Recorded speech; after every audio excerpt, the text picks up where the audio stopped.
میں سب سے پہلے تو الیکشن کمیشن، میں یہ آپ سب کے سامنے پہلے کہہ چکا ہوں، میں پھر کہنا چاہتا ہوں، میں نے اتنی بددیانت دار الیکشن کمیشن اپنی زندگی میں نہیں دیکھی. میں نے ایسی الیکشن کمیشن دیکھی نہیں جو اتنی بے شرمی سے تحریک انصاف کے خلاف ہر فیصلہ ان کا ہمارے خلاف آتا ہے. ہر باری ہم عدالت میں جاتے ہیں، یہ ہمارے خلاف فیصلہ کرتے ہیں، ہم عدالت میں جاتے ہیں اور عدالتیں ان کے فیصلے کو اوورٹرن کرتی ہے، کہ کہنے کا مطلب کہ انہوں نے غلط فیصلہ کیا ہمارے خلاف. یہ 8 یا 9 دفعہ ہو چکا ہے. اس کے علاوہ انہوں نے جو توشہ خانہ کا کیس کیا ہے، جو انہوں نے فورن فنڈنگ کیس یہ ہے کہ انہوں نے جو اناؤنسمنٹ کی کہ کیا فورن فنڈنگ تھی، وہ اس کو چینج بھی کیا، پروہیبٹڈ فنڈنگ. اس کے بعد وہ اناؤنس کر کے جو پبلک ریلیز کی، اس کے بعد ایک پیراگراف ایڈ کر دیا جس کا کوئی تعلق ہی نہیں ہے اس سے کہ جی عمران خان نے کوئی فنڈنگ میں غلطی کی ہے. یہ سارے عدالت میں کیسز ہیں. اور وہ جو توشہ خانہ کا کیس ہے وہ اتنا بڑا مذاق ہے، اور اس کا سب سے بڑا مذاق اس طرح اڑا کہ لاہور ہائی کورٹ نے جب کہا کہ ہم ساروں کے جتنے بھی پیچھے پرائم منسٹر رہ چکے ہیں، ہمیں ان کی ڈیٹیلز دیں ان کے توشہ خانہ کی، کہ کیا کیا ان کو کس قسم کے ان کو گفٹس ملی. تو یہ گورنمنٹ جس نے میری ساری انفارمیشن دی تھی توشہ خانہ کی، وہ ادھر جا کے کہتی ہے وہی گورنمنٹ لاہور ہائی کورٹ میں کہ جی یہ سیکرٹ ہے، یہ ہم بتا نہیں سکتے، ہم باقیوں کے کیسز نہیں بتا سکتے کہ باقیوں کو توشہ خانہ میں کیا ملا. اور وہ میں آپ کو بتاتا ہوں کیوں نہیں بتا سکے، کیونکہ نواز شریف نے گاڑی لی ہے وہاں سے توشہ خانہ سے جو اللیگل ہے، غیر قانونی ہے، چوری کی ہے، اور 3 گاڑیاں چوری کیا آصف زرداری نے توشہ خانہ سے، اور یوسف رضا گیلانی اس میں ملوث ہے. تو اس لیے وہ کہتے جی ہم باقیوں کا نہیں بتا سکتے. تو صرف عمران خان کے لیے سیکرٹ نہیں ہے، باقیوں سب کے لیے سیکرٹ. تو میں صرف بتانا چاہتا ہوں کہ یہ الیکشن کمیشن جس طرح کی اس کی حرکتیں ہیں اس ملک میں، ہم نے کبھی ایسی الیکشن کمیشن نہیں دیکھی. ابھی کراچی کا جو الیکشن کروایا ہے، شرم آنی چاہیے کہ آپ نے اس کو الیکشن بھی کہتے ہیں. ہمارا ڈسکا میں الیکشن ہوا، 22 سیٹوں کے اوپر، صرف 22 پولنگ سٹیشنز کے اوپر ریٹرننگ آفیسر نے اس کے اوپر کوئی آبجیکشن کی کہ ان پہ پھر پولنگ ہونی چاہیے. اس نے سارا الیکشن کھول دیا جو تقریباً 400 پولنگ سٹیشنز کا تھا. تو یہ اس کی ہسٹری ہے. اب یہ ذرا میں آپ کو محسن نقوی کا بتانا چاہتا ہوں یہ آدمی کون ہے. سب سے پہلے جو رجیم چینج ہمارے خلاف ہوئی، جب یہ پوری سازش ہو رہی تھی، تو ہمارے پاس میں تب گورنمنٹ میں تھا، تو مجھے آئی بی کی باقاعدہ رپورٹس آتی تھی کہ جو سب سے ایک آدمی نے سب سے زیادہ کوشش کی ہماری حکومت گرانے کی، اس کا نام محسن نقوی تھا.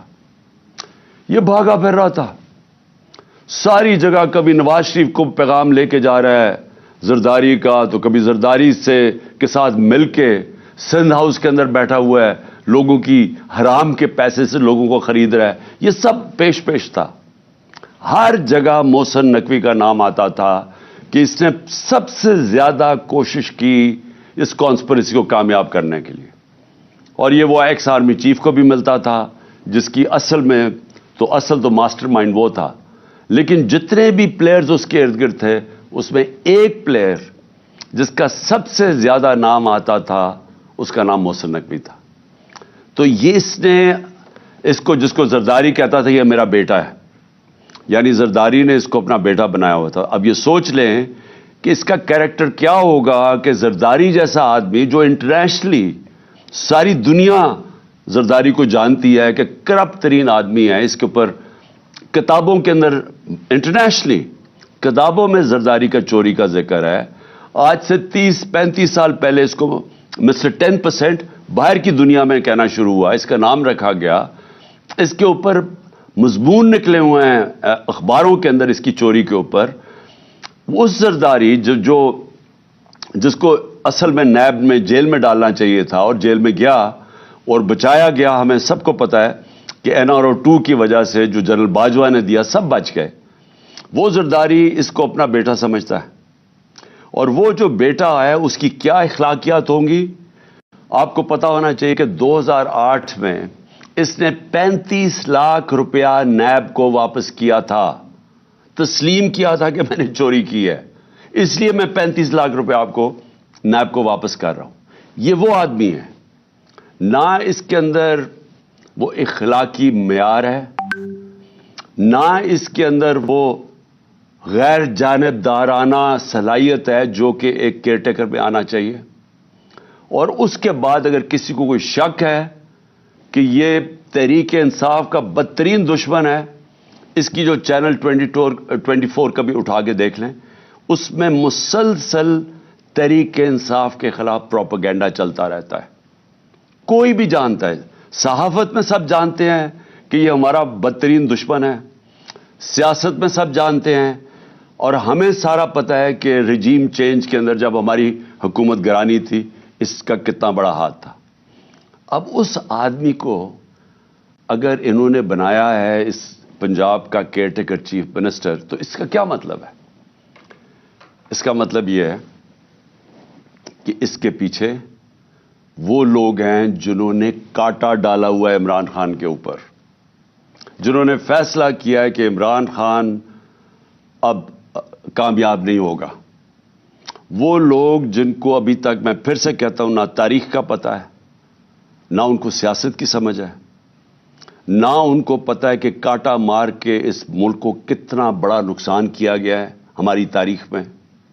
میں یاد کرانا چاہتا ہوں کہ مجیب الرحمان کے اوپر کاٹا ڈالا گیا تھا، ملک ٹوٹ گیا۔ جب پیپلز پارٹی پہ ذوالفقار علی بھٹو پہ کاٹا ڈالا گیا اور اس کی پیپلز پارٹی پہ، تو خاص طور پہ کراچی میں MQM بنائی گئی، اس کا کراچی کے اوپر کتنا نقصان ہوا آپ اندازہ ہی نہیں لگا سکتے۔ کہ دبئی شاید اتنا اس وقت جب ابھر رہا تھا تو کراچی سے لوگوں نے جو انتشار ہوا تھا کراچی، انہوں نے دبئی میں جا کے کاروبار شروع کیے تھے، اور پھر وہی MQM کے اوپر جب کاٹا لگایا تو حقیقی بنا دی۔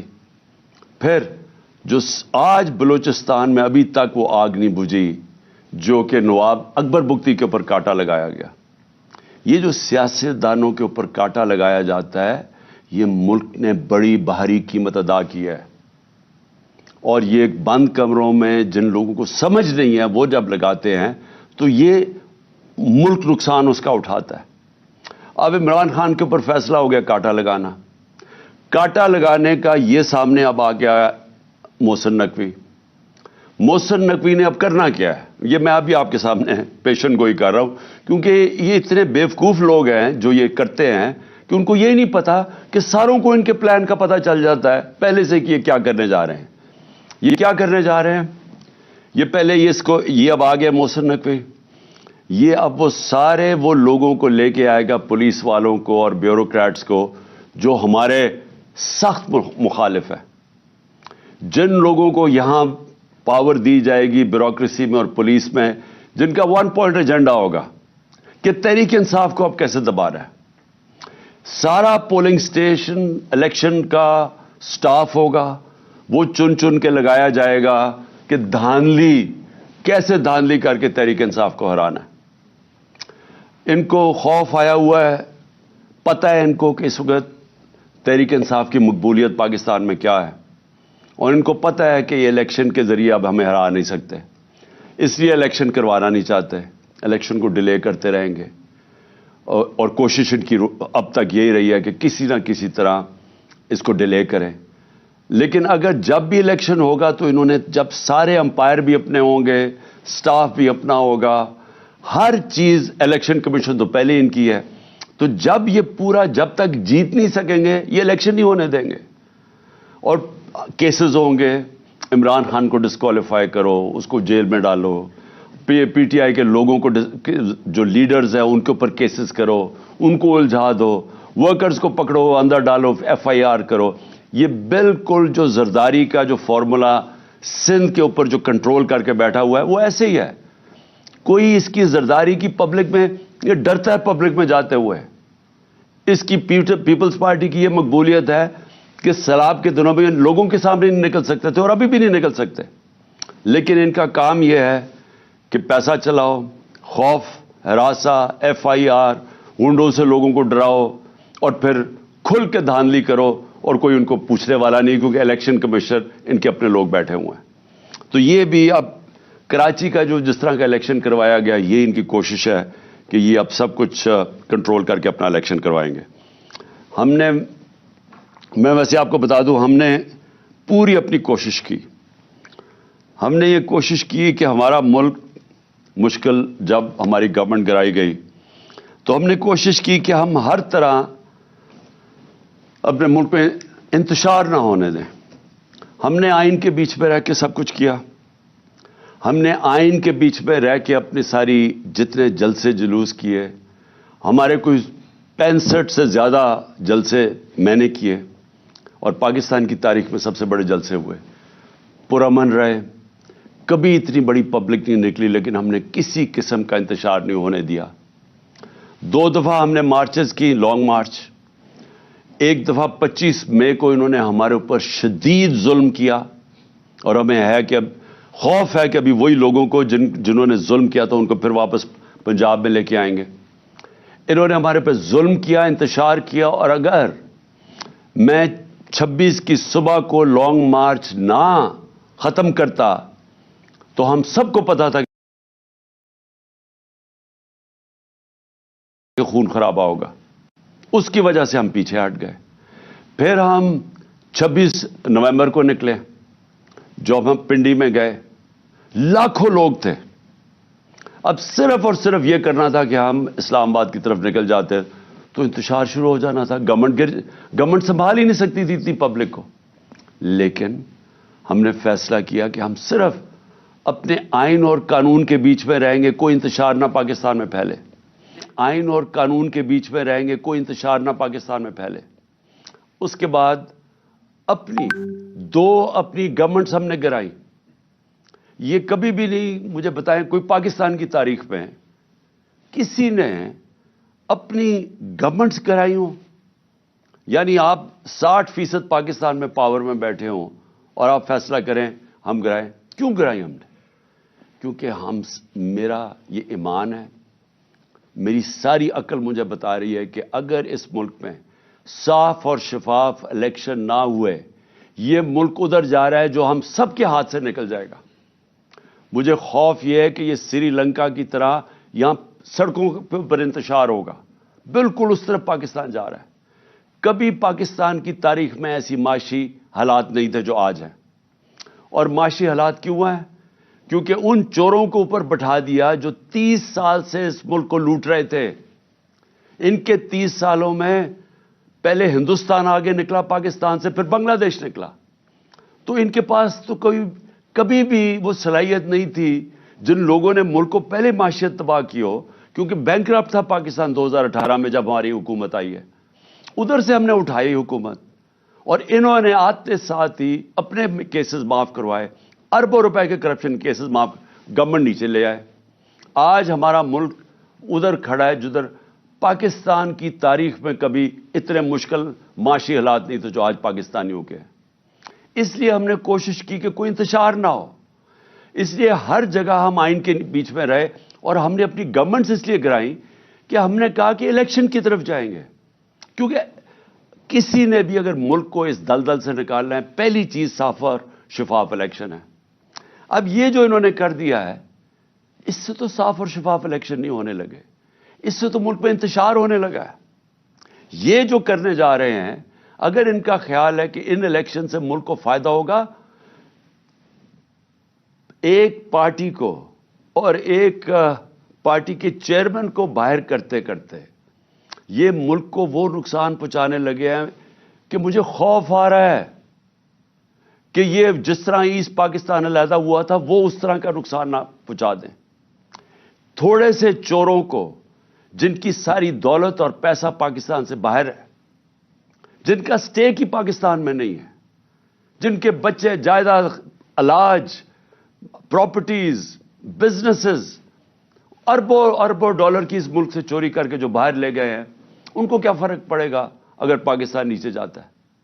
فرق تو ہم لوگوں کو پڑے گا جن کا جینا مرنا یہاں ہے, جن کی کوئی باہر پراپرٹی نہیں ہے, جنہوں نے باہر کمایا بھی تھا تو سب کچھ آج اپنے ملک میں ہے. نقصان تو ان کو ہوگا. اور یہ اس طرف لے کے جا رہے ہیں پاکستان کو. ہم کوشش کر رہے ہیں کہ کسی طرح اس ملک کو نکالیں اس مشکل سے، یہ مزید اس طرف پاکستان کو دھکیل رہے ہیں. اور یہ وہ چیزیں کر رہے ہیں جو یہ سمجھتے نہیں ہیں کہ قوم بدل چکی ہے. یہ سمجھتے نہیں ہیں یہ سوشل میڈیا کا زمانہ ہے. یہ سمجھتے نہیں ہیں کہ شعور کتنا آ گیا لوگوں کے اوپر.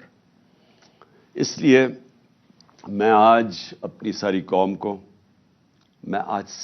کو کہنا چاہتا ہوں کہ یہ جو تباہی کا راستہ ہے، یہ تباہی کا راستہ ہر اس پاکستانی جس کا جینا مرنا پاکستان میں ہے، اس سے بچانے کے لیے آپ سب کو پرامن طریقے سے احتجاج کرنا پڑے گا.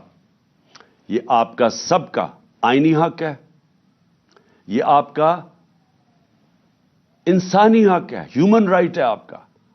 جب آپ دیکھ رہے ہیں ملک میں اس طرح کی ظلم اور ناانصافی، اس طرح کے لوگ جن لوگوں کو جیلوں میں ہونا چاہیے جو اوپر آ کے بیٹھ جائیں، اور جب آپ واضح طور پہ دیکھ رہے ہیں کہ قوم امر بالمعروف سے اٹھ گئی ہے، اللہ کا حکم ہے کہ اچھائی کے ساتھ کھڑے ہو. یہ سارے وہ لوگ، یہ جو آدمی 35 لاکھ روپیہ چوری کر کے جو واپس دے کے آیا ہے نیب کو، وہ اس پنجاب کا چیف منسٹر بنے گا، اور اوپر سارا کرپٹ ٹولہ سینٹر میں بیٹھا ہوا ہے. 60% کیبنٹ ضمانت پہ ہے کرپشن پہ. اگر ہم اپنی آواز اب نہیں بلند کریں گے تو ہمارے لیے آگے مزید اور مشکلات آ رہی ہیں سامنے. اپنے آپ کو، اپنے ملک کو، اپنے بچوں کے مستقبل کو بچانے کے لیے میں کل مظاہرہ شروع کر رہا ہوں. میں نے کہا کہ میری مظاہرہ کریں، ہم پرامن احتجاج کریں. یہ جو الیکشن کمیشن ہے یہ محسن نقوی کو لے کے آیا ہے، ہم لاہور میں احتجاج کریں گے. اس کے بعد اگلے دن پنڈی میں احتجاج ہوگا بدھ کو. اس کے بعد ہم فیصل آباد میں احتجاج کریں گے، ہم ملتان میں احتجاج کریں گے. ہمارے ہر روز پاکستان کے مختلف شہروں میں احتجاج شروع ہوں گے. ہم بالکل اس آدمی کو تسلیم نہیں کرتے. ہم بالکل اس الیکشن کمیشن کو، جس نے اس طرح کے آدمی کو لے کے آئے ہیں، ہم الیکشن کمیشن کو ہم سمجھتے ہیں کہ ان سے زیادہ اس ملک کو نقصان کسی نے نہیں پہنچایا جو الیکشن کمیشن پہنچا رہی ہے، اور اس کو چیف منسٹر بنا کے اس سے بھی بڑا نقصان پہنچایا ہے. ہم عدالت میں بھی جا رہے ہیں. ہم سب سے پہلے تو عدالت میں جا کے پوچھیں گے کہ جب گورنر کے واضح طور پہ گورنر کو جب آئین کہتا ہے کہ جیسے ہی آپ جیسی ایک حکومت مستعفی ہوتی ہے، جیسے ہی ہماری اسمبلیز ہم نے ڈیزالو کی، تو 48 گھنٹے کے اندر اس کو ڈیٹ دینی پڑتی ہے کہ کس دن الیکشن ہوگا. ابھی تک نہ گورنر پنجاب نے ڈیٹ دی ہے، نہ گورنر پختونخوا نے ڈیٹ دی ہے الیکشن کی.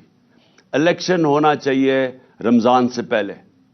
اور ہم اب عدالت میں جائیں گے اس چیز کے اوپر بھی کہ ہمیں ڈیٹ چاہیے الیکشن کی، کیونکہ یہ آئین واضح ہے. 90 دن کے اندر الیکشن ہونا چاہیے جب اسمبلیز ڈیزالو ہوتی ہیں. ابھی تک کیوں نہیں ہوئی؟ تو ہم اس کے لیے عدالت میں جا رہے ہیں. اور ہم یہ محسن نقوی کی اپوائنٹمنٹ کے اوپر بھی عدالت میں جا رہے ہیں کہ اگر الیکشن کمیشن نے اسی طرح کا آدمی اپوائنٹ کرنا تھا تو کدھر گئی کہ غیر جانبدار چیف منسٹر ہونا چاہیے تھا کیئر ٹیکر گورنمنٹ کا. اور اس کی بالکل انہوں نے خلاف ورزی کی ہے. یہ وہی ایک ایجنڈا چلا آ رہا ہے کہ کسی طرح ریڈ لائن ڈرا کر کے تو کسی طرح عمران خان اور تحریک انصاف کو ہٹایا جائے، اور تاکہ کسی نہ کسی طرح یہ چور ایک کراچی کی طرح دھاندلی کر کے پھر سے اس ملک کے اوپر مسلط ہو جائے. میں پھر سے آپ سب کو دعوت دیتا ہوں. میں آپ کو اس لیے دعوت دے رہا ہوں کہ آپ نے اپنے مستقبل کے لیے نکلنا ہے. یہ بہت ضروری ہے آپ کے لیے. اس طرح کے لوگ آپ کے اوپر مسلط ہو گئے یا ملک میں الیکشن سے کوئی فائدہ نہیں بلکہ اب نقصان ہونے جا رہا ہے. اور آپ کو نکلنا چاہیے اس لیے کہ اگر ہم یہ تسلیم کر جاتے ہیں، یہ ناانصافی، ہم ایک ایسے آدمی کو تسلیم کر جاتے ہیں جو ایجنڈا کے اوپر آیا ہوا ہے، جو آصف زرداری خود کہتا ہے میرا بیٹا ہے، یہ اس کا بیٹا، اور یہ پی ڈی ایم کے ساتھ مل کے جس نے ہماری حکومت سازش کر کے گرائی تھی، اگر یہ آ کے بیٹھ جاتا ہے اور ہم چپ کر کے تسلیم کر لیتے ہیں تو ہمارے میں اور بھیڑ بکریوں میں کوئی فرق نہیں ہوگا. اس لیے آپ سب نے نکلنا ہے کل سے میں انشاءاللہ لاہور نکلیں گے. اور پھر سے میں کہہ رہا ہوں